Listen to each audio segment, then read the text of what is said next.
ঠিক আছে, তুমি যখন খাবেই না বাবু, তখন আর জোরাজোরি করে কি লাভ?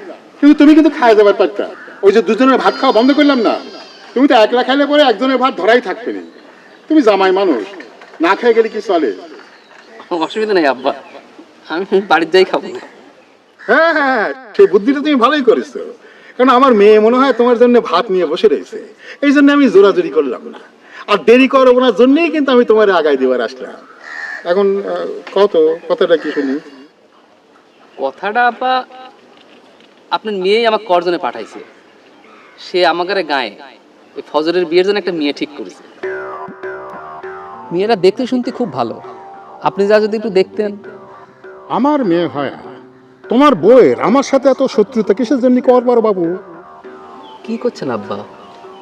এর মধ্যে শত্রুতার কি দেখলেন? শত্রুতা না তো কি? আমি কি কইছি যে আমার বেটার বিয়ে দেবো?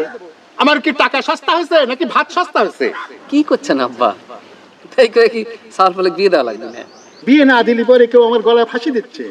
তোমার বউক যায় কয়ও আমার সওয়ালের বিয়ের জন্য তার কোনো চিন্তা করা লাগবে না।